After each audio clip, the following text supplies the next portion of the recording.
When I heard this story for the first time from Susan Perrow in Bangalore, I felt like she was telling the story for me.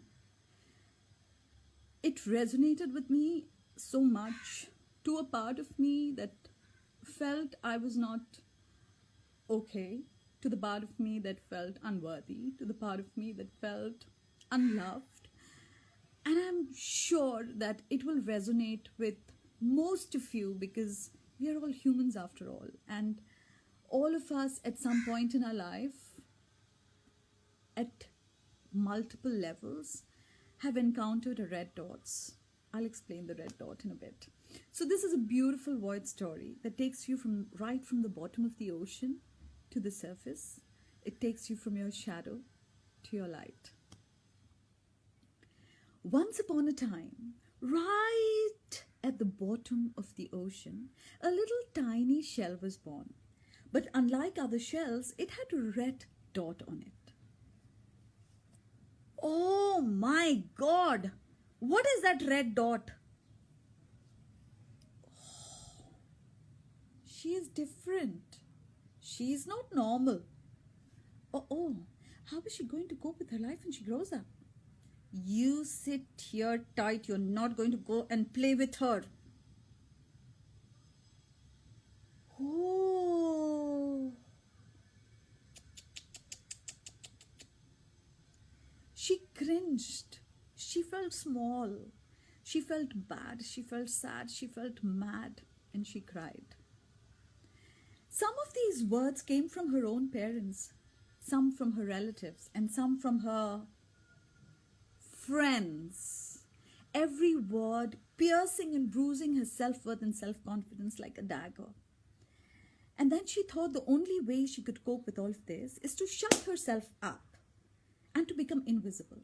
So she squeezed herself up in her little shell and closed herself. And she got used to living in that dark, closed, empty space. Then as time went on, she grew. And one day she thought, let me try and open my shell a little bit and see what happens.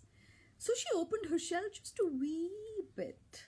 And as soon as she opened her shell, immediately she was assailed with sharp stones.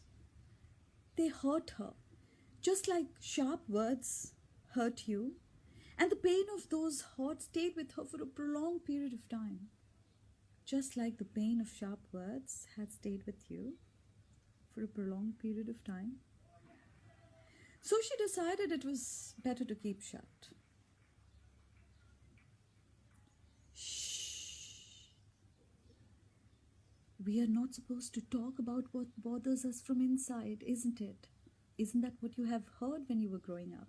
She has learned exactly that. But she being she yearned to show her beautiful pearl to the entire world just like her friends. But she wouldn't. She couldn't. Then one day, there was a conference of all the shells near her. There came big shells and small shells, tall shells and short shells, fat shells and thin shells, black shells and white shells and brown shells and gray shells and colored shells and flat shells and conical shells and all sorts of shells that you can think of. Very bravely, she walked amidst them, went to a corner and opened her shell a little bit just to see the reactions. And guess what? Nothing happened. Nobody noticed her. She was invisible. But some small stones did enter her, reminding her of her pain. She was so fed up of living with these stones. You know what she did? She took these stones and sharpened her pearl with it. And her pearl began to grow. And it grew and it grew and it grew. And one fine day she realized that it was painful to hold that big pearl in the small shell, and she had to open it no matter what. But that meant taking a long voyage from the bottom of the ocean to the surface. The thought petrified her. So she went out helplessly looking for help and asked for it. And for the first time in her life, she realized that all the shells out there weren't as bad as she thought they were. And when she had the courage to ask, they were ready to help.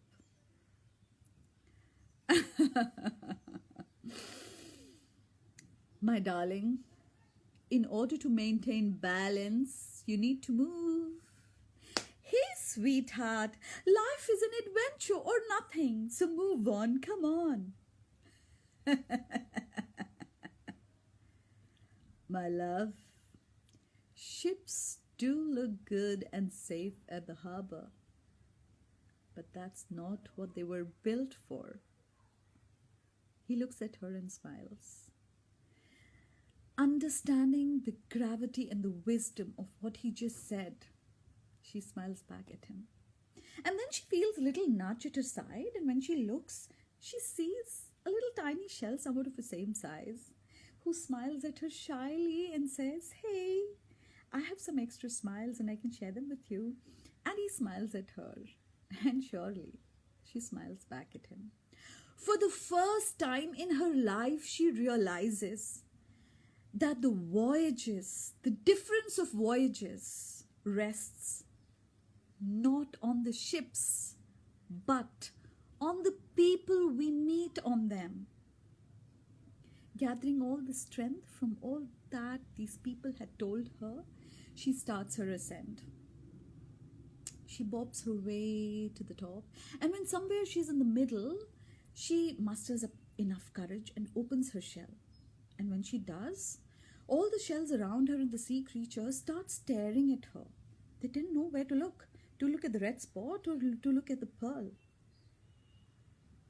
With all the staring, she becomes conscious. And for the first time, it was not just the red spot that was red. It was the entire shell. It turned red with embarrassment. But her embarrassment, her fears, were weaker than the strength she got from those words of hope. So she continues her ascent. And when she's almost on top, a big ocean wave rolls her towards the shore. And when she's almost at the shore, she hears a cry for help. And when she looks carefully, it was dark by that time. The moon showed bright on top. She sees two small shells stuck in between a rock. There was a way out, but because of the dark, they couldn't see it. So she goes to them, forgetting all about her red dot. She opens herself wide. The moonlight shows on her pearl. It reflects the light on the stone. And these two shells that were stuck were able to see their way out and escape. Meanwhile, she looks at her reflection and realizes that her red spot was not that ugly at all. In fact, the red tinge that it produced on the pearl made it very special and unique.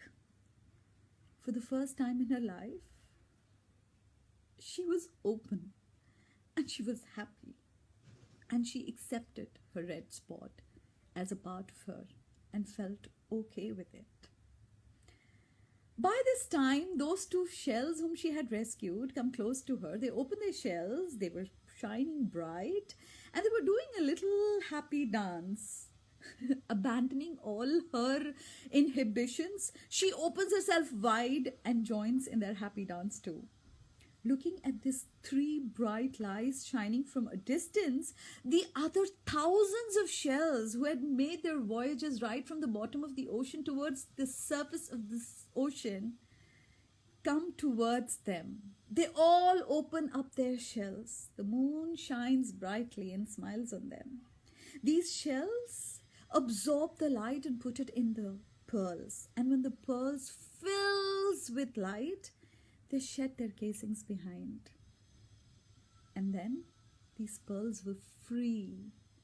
They danced a free, happy dance on the surface of the waves, holding each other's hands. And if you looked from far away, it looked as if it was a beautiful necklace of pearls. My dear friends, the journey of our life does not expect us to reach our graveside in a well-protected bodysuit. Rather, it expects you to roll sideways, battered, worn out, and say, "Holy shit! That was a ride." Thank you.